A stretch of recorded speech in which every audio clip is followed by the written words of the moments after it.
एक समय की बात है। एक राजा था जो अपने राज्य में न्यायप्रिय और पराक्रमी था। उसके पास एक बहुत बुद्धिमान और वफादार मंत्री था। मंत्री हमेशा राजा को सही सलाह देता और हर समस्या का समाधान सुझाता था। लेकिन मंत्री की एक आदत थी, वह हर परिस्थिति में यही कहता, जो भी होता है अच्छे के लिए होता है। राजा ने कई बार मंत्री की इस बात पर ध्यान नहीं दिया, लेकिन धीरे धीरे ये उसे अजीब लगने लगा। वह सोचता, मंत्री हमेशा ऐसा क्यों कहता है? क्या ये सच में हर हाल में लागू होता है? फिर भी राजा मंत्री की सलाह मानता रहा, क्योंकि वह जानता था कि मंत्री की बुद्धिमानी पर कोई संदेह नहीं था। एक दिन राजा शिकार पर गया। वह शिकार का बहुत शौकीन था और जब वह जंगल में शिकार के लिए निकलता तो पूरा दिन उसी में लग जाता था।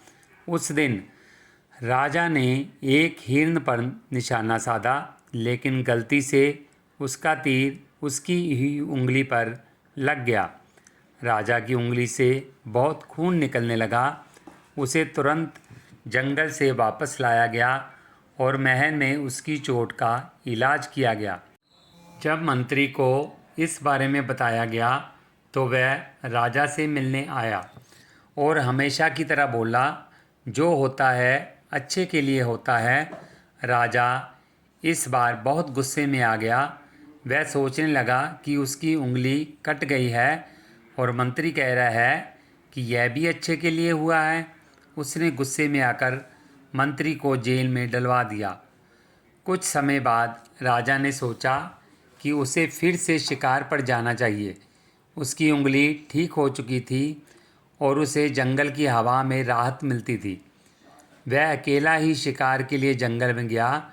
शिकार करते करते वह जंगल के गहरे हिस्से में पहुंच गया, जहां एक जंगली जनजाति रहती थी।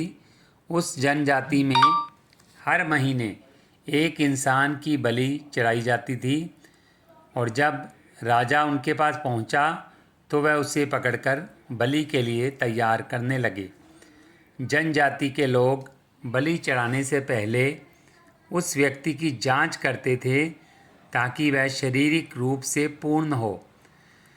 जब उन्होंने राजा की जांच की तो पाया कि उसकी एक उंगली कटी हुई थी। जनजाति का नियम था कि केवल पूर्ण और स्वस्थ व्यक्ति की ही बलि चढ़ाते थे।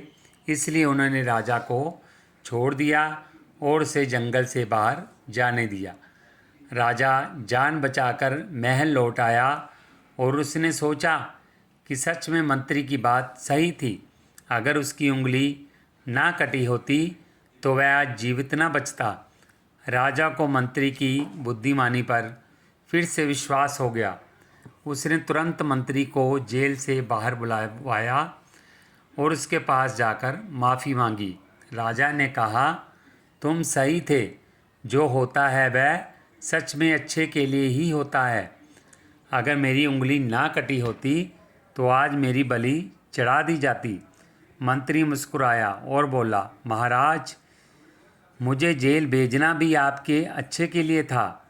अगर मैं आपके साथ होता तो जनजाति मुझे पकड़ लेती और मेरी बलि चढ़ा दी जाती, क्योंकि मैं पूर्ण स्वस्थ से था। ये सुनकर राजा और भी आश्चर्यचकित हुआ।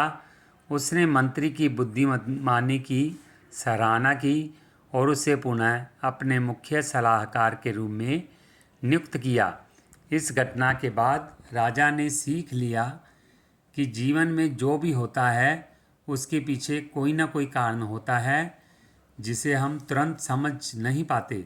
समय आने पर समझ आता है कि सब कुछ अच्छे के लिए होता है। इसीलिए परमात्मा जो करता है अच्छे के लिए ही करता है।